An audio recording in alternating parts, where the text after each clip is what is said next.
Bueno, vamos a empezar con el capítulo segundo de este tema largo de la poesía a partir de 1939 y hasta nuestros días. Vimos ayer los años 40 y 50, bueno, ayer, en el vídeo anterior los años 40 y 50, y hoy vamos a ver por lo menos lo que ocurre en los años 60 y buena parte de los 70, hasta aproximadamente el 75, puesto que el 75 es la muerte del dictador, el fin de la dictadura, la transición, etcétera, y sabemos por los otros géneros que hemos estudiado que ahí se produce un cambio importante en, en la cultura española. Vamos a recordar un poco qué es lo que pasa en los otros géneros, para antes de empezar a ver lo que pasa en la poesía, porque todo esto está muy relacionado. Sabéis que el contexto es el mismo. Si recordáis, en los años 60, en el teatro, lo que ocurría era el teatro de vanguardia. Recordad que estuvimos hablando de Raval, recordad que estuvimos hablando de del arquitecto y el emperador de Asiria, y también de Miguel Narros, ¿no? Coronada y el toro, y esas obras tan sorprendentes donde se retomaba la vanguardia y se retomaban cosas que se estaban haciendo en el extranjero. Y luego en los años 70, antes de la dictadura, lo más curioso, lo más importante eran los grupos independientes de teatro, ¿no? Que hacían también un teatro diferente. Por lo tanto, esa época desde los años 60 y 70 hasta el 75 es época de vanguardia, época de hacer cosas diferentes. Y en la novela ocurría también. Recordad que en la novela son los años de la experimentación, cuando se toman otros modelos, a Kafka, a Proust, a Faulkner, a Joyce, se toma también como modelo a los autores del boom, ¿no?, hispanoamericano, ¿no? Y se hacen novelas más complejas, más complicadas, donde se juega con la estructura de la novela, con las voces narrativas, etcétera. Y recordamos también que todo este tipo de experimentaciones lleva siempre a un alejamiento de la literatura, de lo que es el público en general, ¿no? Vanguardia, experimentación siempre supone literatura para unos pocos, literatura elitista. Pues un poco, aunque de otra manera, va a ocurrir con la poesía. En los años 60 tenemos una nueva generación, la siguiente a la generación de la poesía social, que va a tener fundamentalmente otro concepto de la poesía. Entre esa generación nueva hay muchos más, aquí solamente vemos algunos. Está Caballero Bonal, que aparece por aquí, Ángel González, Jaime Gil de Viedma, José Ángel Valente y José Agustín Goytisolo. Como siempre, son autores diferentes, pero que tienen en común ciertas características. Su poesía tiene en común ciertas características. La poesía ahora ya no es concebida como una herramienta para cambiar el mundo. Recordad que eso ocurría en la poesía social, que ocurría también en la novela social y en el teatro social. Se consideraba que la cultura, que la literatura podía ayudar a que el público, el lector, tomara conciencia de los problemas, de los desfavorecidos, de las injusticias, y que actuara, y por lo tanto se podía cambiar el mundo. Para esta nueva generación, no. La poesía va a ser una forma de conocimiento, ya no es una herramienta. Es cierto que en su poesía sigue habiendo una crítica social, pero sí, se hace ya desde un punto de vista mucho más personal, más intimista. También los diferencia de la generación anterior la elaboración del lenguaje poético. Los autores de la poesía social consideraban que lo importante era el mensaje, por lo tanto había que decirlo, y no era importante cómo se decía, no cuidaban tanto o aparentemente no cuidaban tanto la búsqueda de la palabra precisa, etcétera. Estos sí, pero a pesar de ser un lenguaje poético más elaborado, vamos a ver que no son poesías difíciles, que tienen, como veremos aquí, una de las características, un tono coloquial, casi conversacional, y también tienen un reflejo de lo íntimo y de lo cotidiano, lo de todos los días, de las realidades más cercanas, que hace que esa poesía, a pesar de ser más elaborada, sea una poesía todavía cercana, mucho más cercana que la siguiente generación. Los temas fundamentales, cuando hablamos de intimismo, recordad que en la novela intimista, los temas, recordáis cuáles eran, ¿no? La soledad, la incomunicación. Bueno, pues aquí igual. Es una poesía que habla más del yo que del ellos, mientras que la poesía social olvidaba el yo y hablaba del ellos. Hablaba de esas personas que sufrían injusticias, que eran los desfavorecidos, que eran los reprimidos por el régimen, etc. Sin embargo, aquí lo importante es el yo poético, el yo. Si hay una crítica social, se hace desde ese yo, por eso es una crítica social más personal y más intimista, ¿de acuerdo?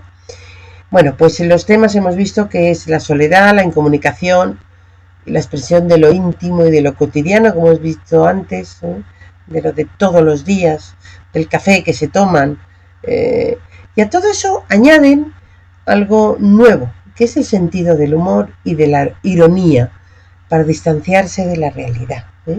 Siempre que en la literatura se utiliza la ironía y el humor, es un distanciamiento.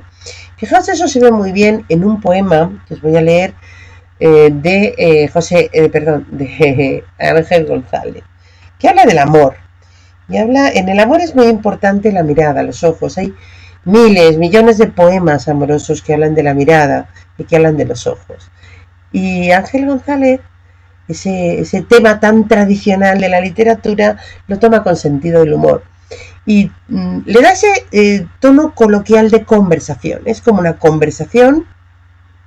Dice, le comenté, me entusiasman tus ojos.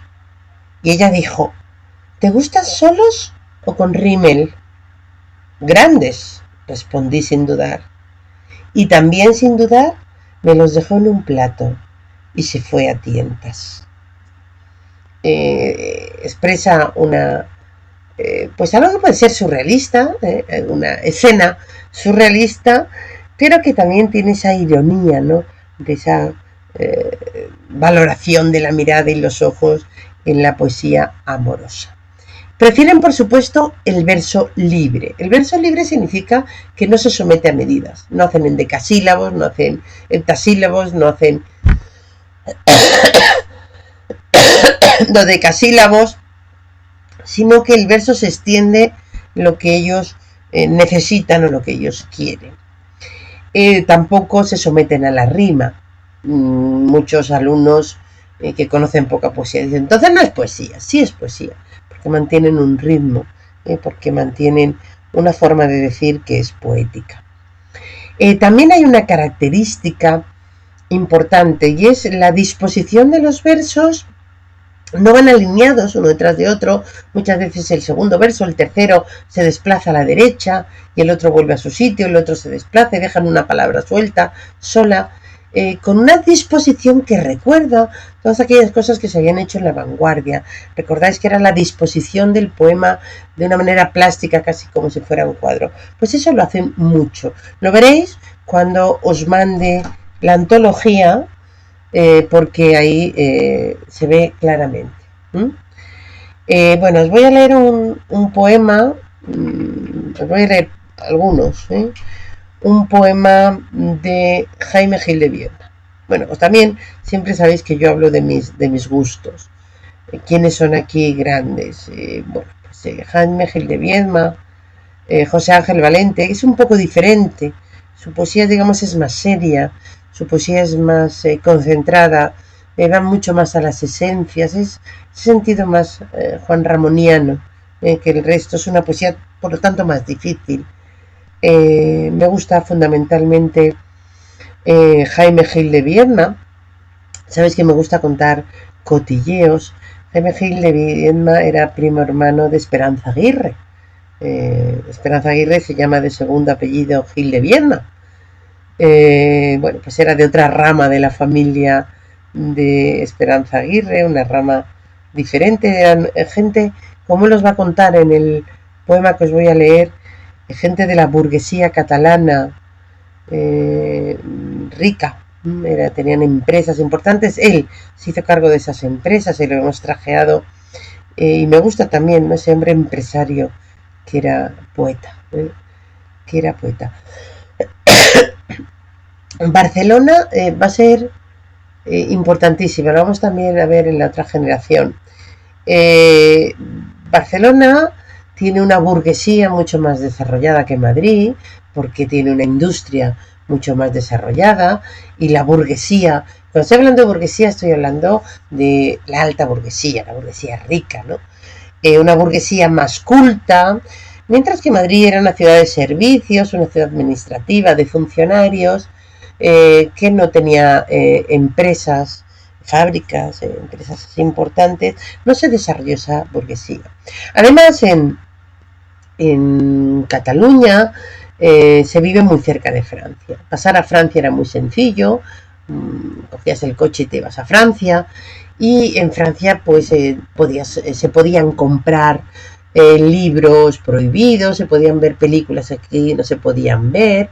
Digamos que esa burguesía, que además tenía, bueno, pues coqueteaba con la izquierda, recordad que cuando estuvimos hablando de Juan Marcé y esas dos novelas maravillosas, Últimas tardes con Teresa y La oscura historia de la prima Monse,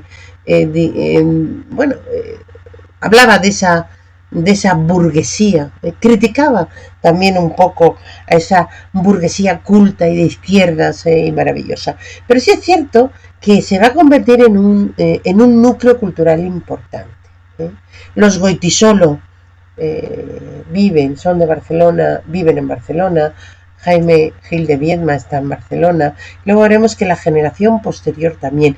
Y el boom hispanoamericano, esos autores de los que vimos, esos autores que vimos, Cortázar creo que no lo nombré, pero bueno, Cortázar lo nombro ahora, Vargas Llosa, Gabriel García Márquez, todos pasaron una temporada en Barcelona. Quien publicaba sus obras era una editorial catalana, tenían como representante, los escritores tienen a un representante, a Carmen Barcells. Las editoriales más importantes en cuanto a la calidad de lo que publicaban estaban en Barcelona. Lo comento porque eso va a ser importante. Bien, vamos a leer ese poema donde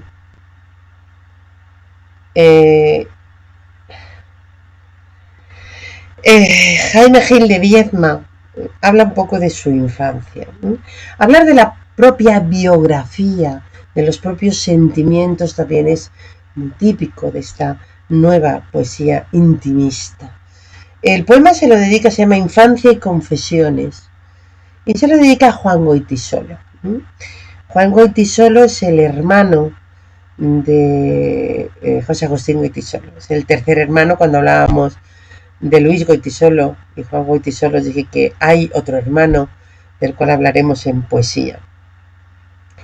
Le dedica Gil de Viedma este poema a Juan Goytisolo, al hermano de la literatura experimental, de esas novelas que comentamos, Señas de identidad, como novela fundamental de Juan Goytisolo.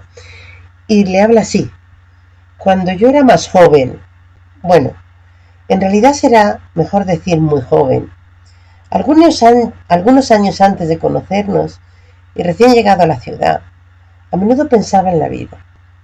Mi familia era bastante rica y yo estudiante. Mi infancia eran recuerdos de una casa con escuela y despensa y llave en el ropero, Cuando las familias acomodadas, como su nombre indica, veraneaban infinitamente en Villa Estefanía o en la Torre del Mirador, y más allá continuaba el mundo con senderos de grava y cenadores rústicos, decorado de hortensias pomposas, todo ligeramente egoísta y caduco. Yo nací, perdonadme, en la edad de la pérgola y el tenis. La vida, sin embargo, tenía extraños límites y, lo que es más extraño, una cierta tendencia retráctil.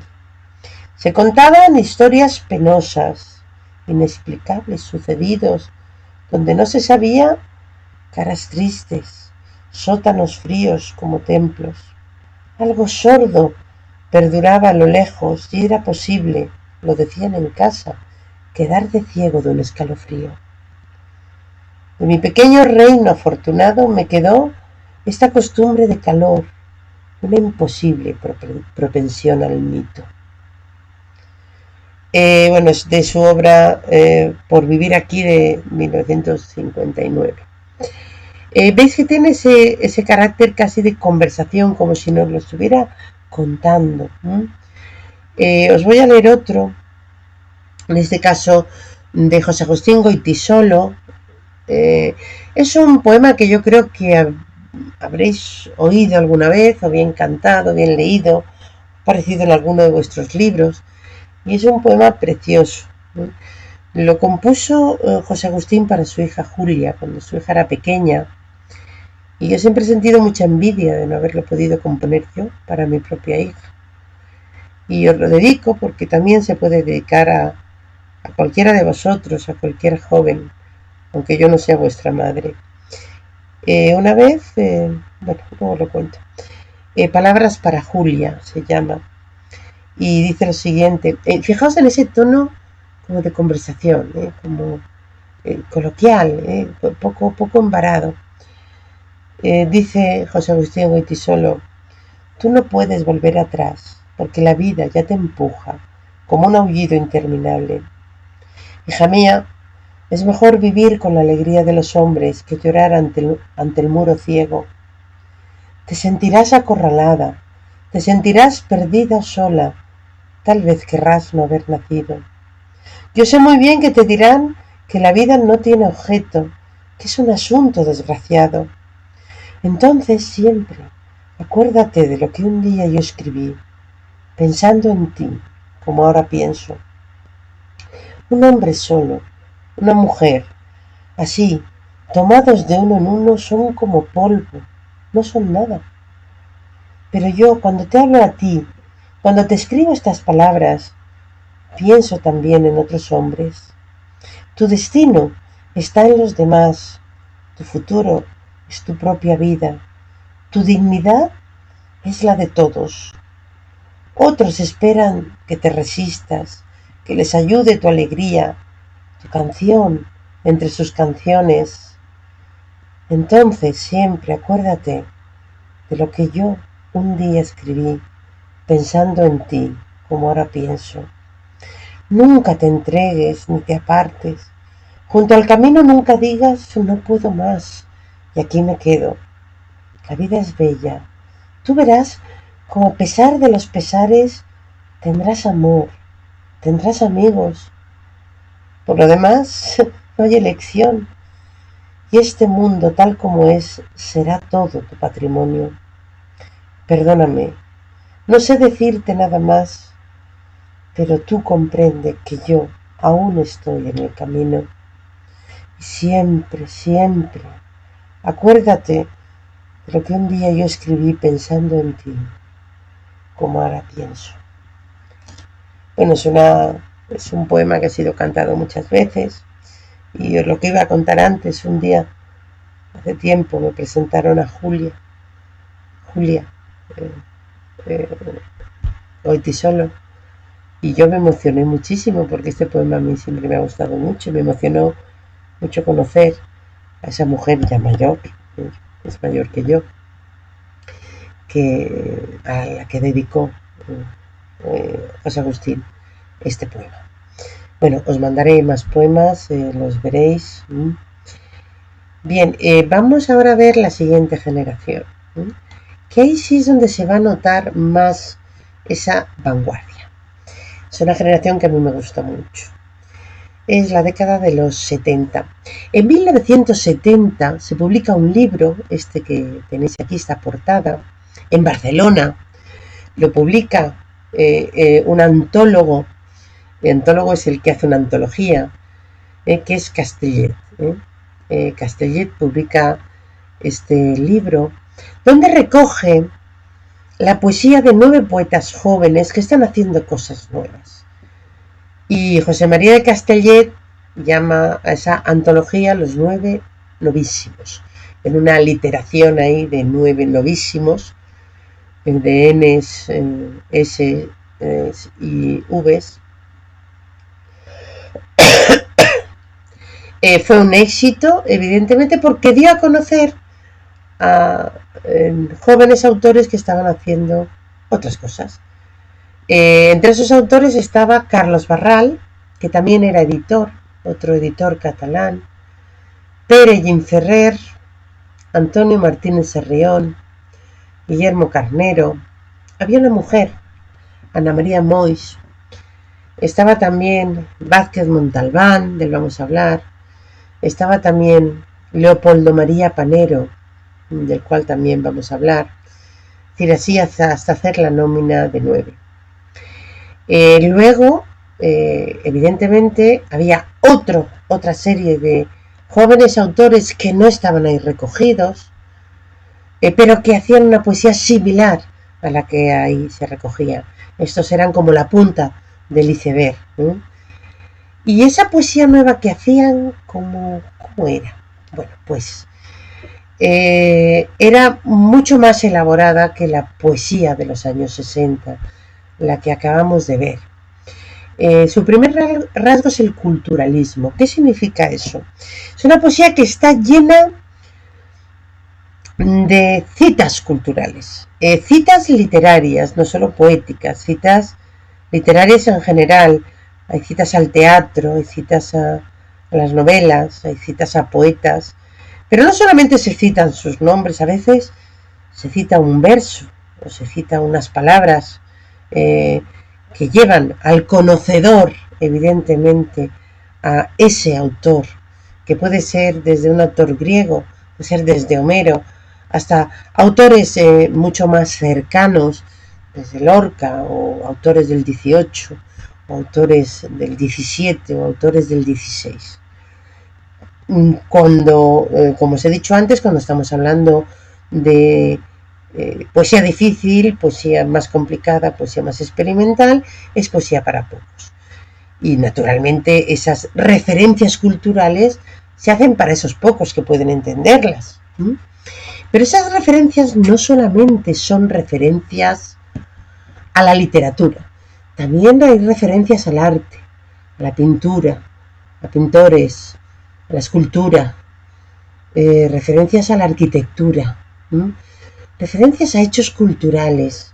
Y luego veremos también que hay referencias al cine, pero eso entra dentro de otra característica. La influencia de la cultura pop.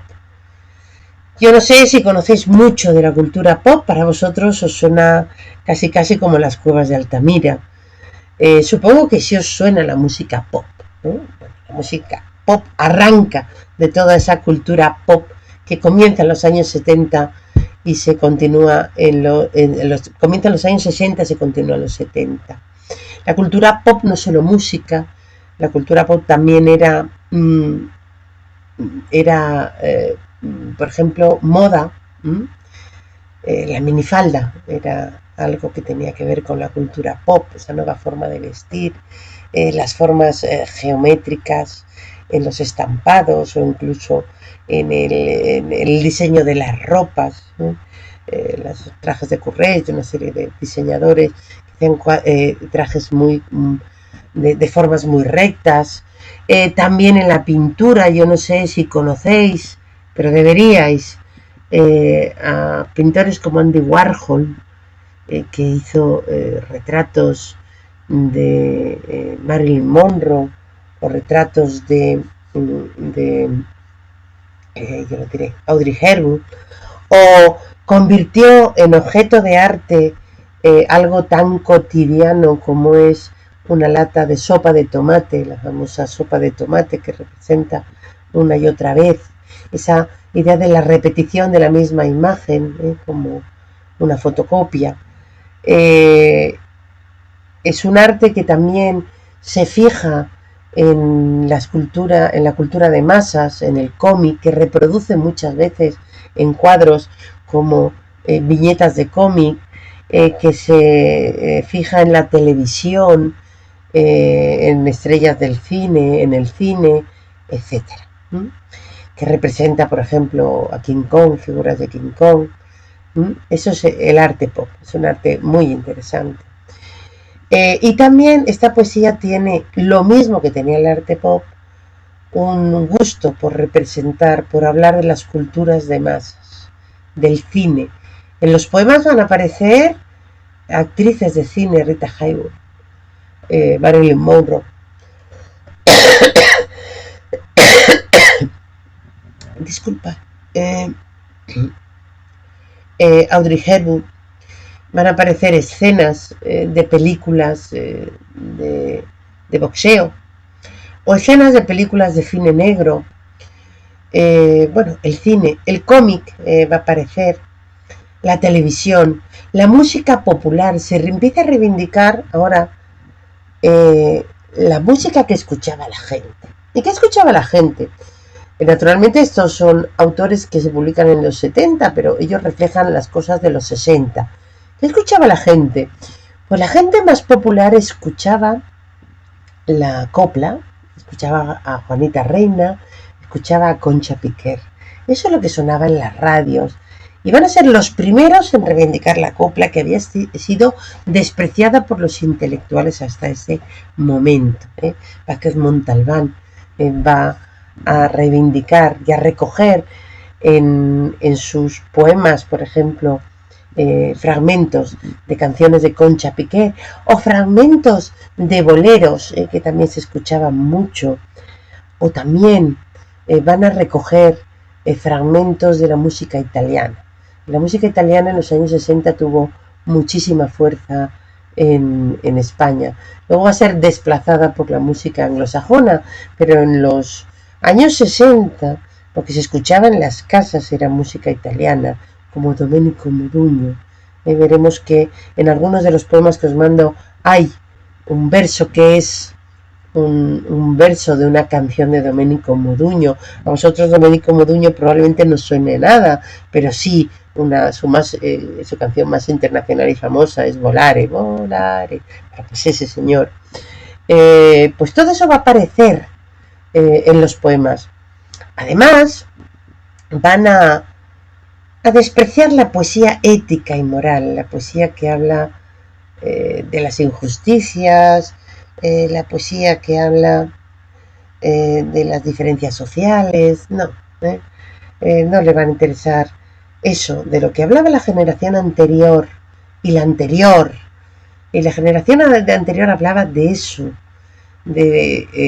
aunque lo hablaba de una forma más personal y más intimista. Recordad ese poema que he leído Gil de Viedma, donde habla de su nacimiento y dice ese perdonadme, y habla de que había otro mundo fuera de ese mundo de cómodo de la clase alta.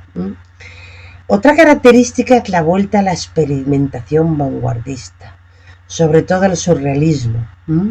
Mucho surrealismo, muchas imágenes extrañas, muchas imágenes difíciles de comprender, que se acercan a lo que podía ser un sueño. Otra característica es el cosmopolitismo de sus fuentes.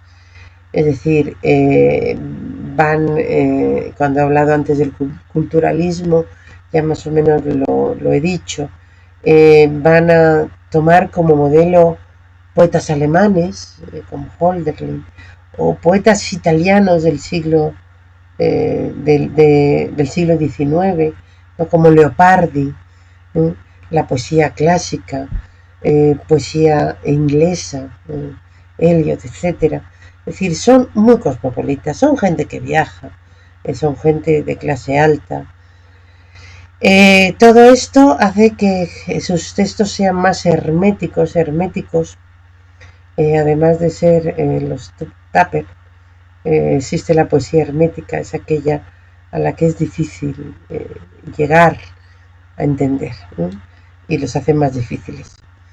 Hay, como os he dicho, otros poetas que no aparecen en los 9 novísimos, pero que comparten esas características, como es el caso de Antonio Colinas, uno de los más grandes. Bien, aquí los tenemos, algunos, no a todos. Y bueno, pues yo os voy a leer alguna poesía. Bueno, pues todos se mueven también en la órbita, casi todos en la órbita catalana, catalán,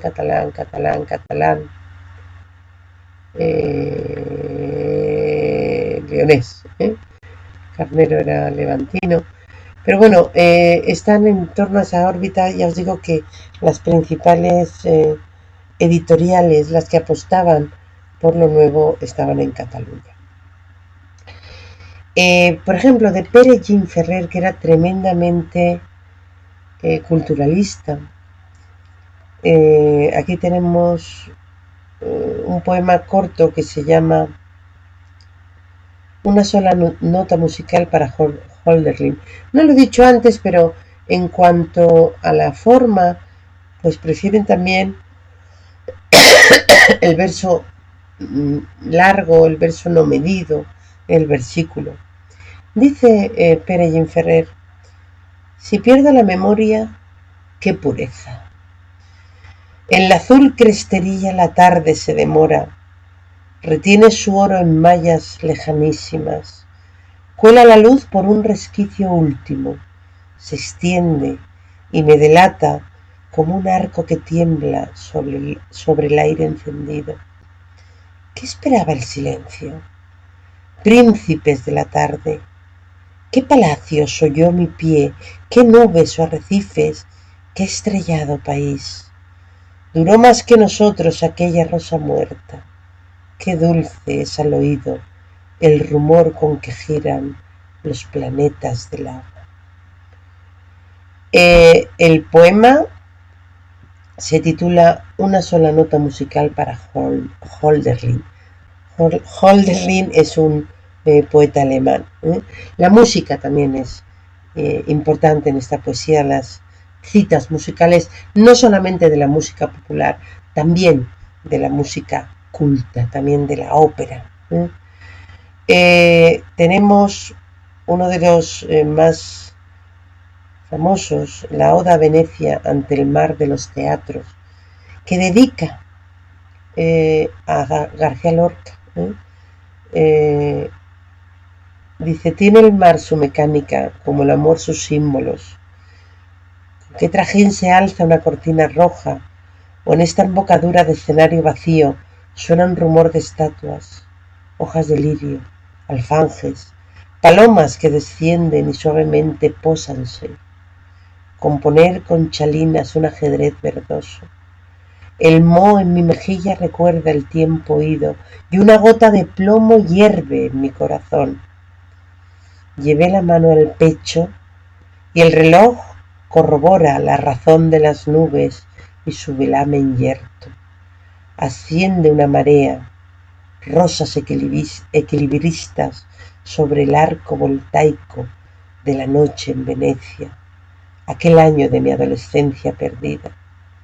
Mármol en la dogana como observaba Punt, y la masa de un féretro en los densos canales.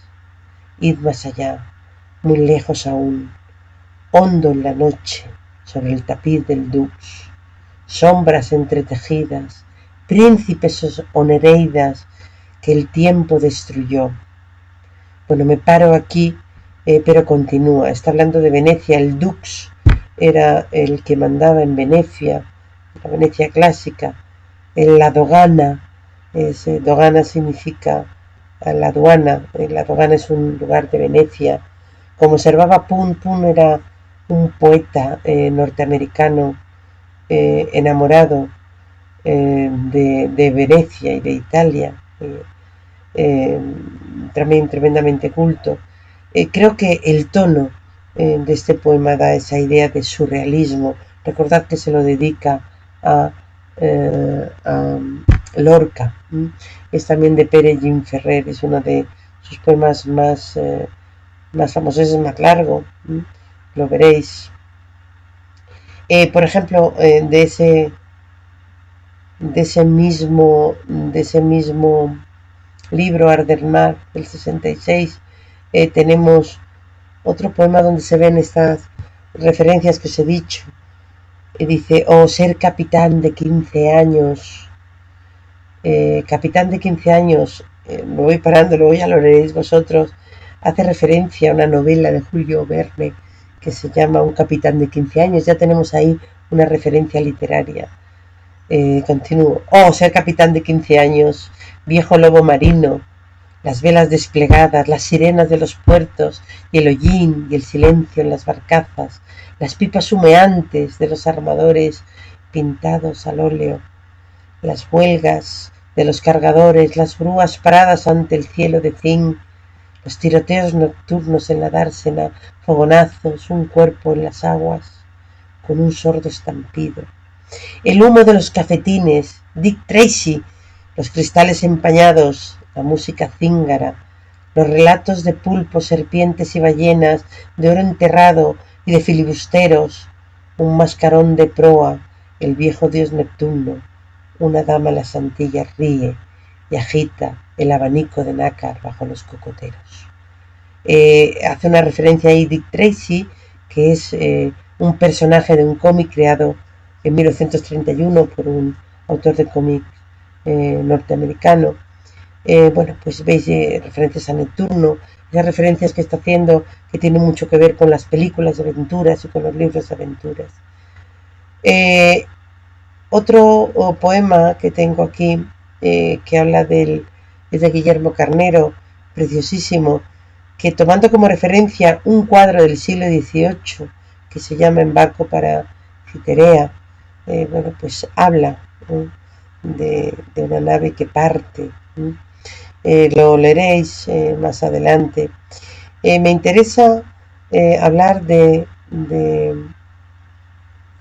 Ana María Moix porque quizá es la única mujer que es recogida en esa biografía, perdón, en esa antología.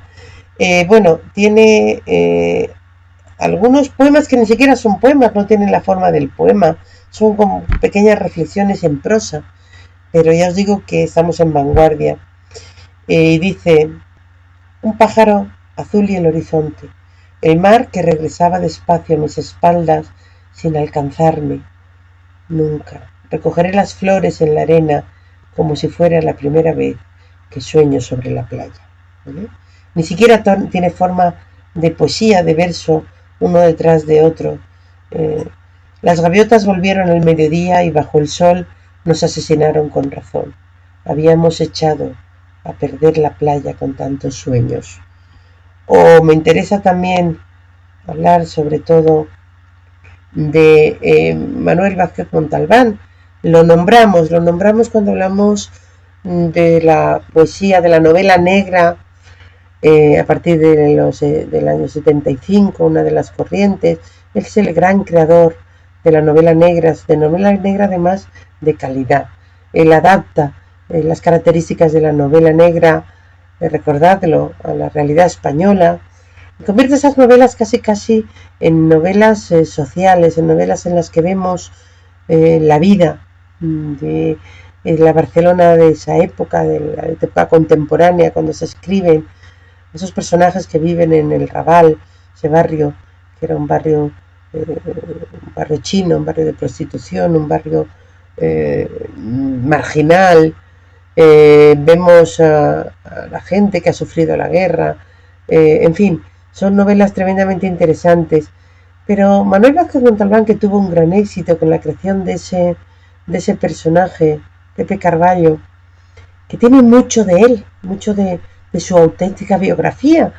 Carballo, que es un apellido gallego, el padre de Vázquez Montalbán era gallego. Muchas cosas cuando El personaje de Carballo cuenta su biografía, muchas cosas, otras no. Son cosas que le habían pasado al propio Vázquez Montalbán.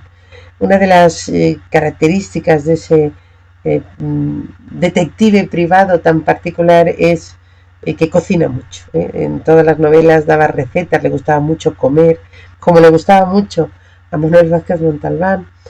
Y bueno, pues hace unas recetas. De hecho, luego se han publicado las recetas aparte, todas las recetas que daba. Bueno, pues Manuel Vázquez Montalbán en su juventud escribió poesía y yo sospecho que él quería ser poeta antes que ninguna otra cosa. Os leo un fragmentito de una novela de un poema, porque tiene muchas de esas características. Dice, empieza, nunca desayunaré en Tiffany. Desayuno en Tiffany es una novela de Truman Capote que escribió en el 57, pero también es una película que rodó Black Edwards en el 61 con la actriz Audrey Hepburn como protagonista, deliciosa. Y bueno, pues él recoge esta idea de nunca desayunaré en Tiffany, ese licor fresa en ese vaso, Modigliani como tu garganta, nunca, aunque sepa los caminos, llegaré a ese lugar del que nunca quiera regresar. Hace una referencia a Modigliani. Modigliani es un pintor de las vanguardias italiano afincado en Francia que se caracterizaba por pintar unas mujeres con unos cuellos muy largos y es una referencia a esa actriz Audrey Hepburn con su cuello larguísimo. Y cuando dice aunque sepa los caminos nunca llegaré, ahí está repitiendo unos versos de Lorca, unos versos de su poema La canción del jinete, que dice, aunque sepa los caminos, yo nunca llegaré a Córdoba, Córdoba lejana y sola.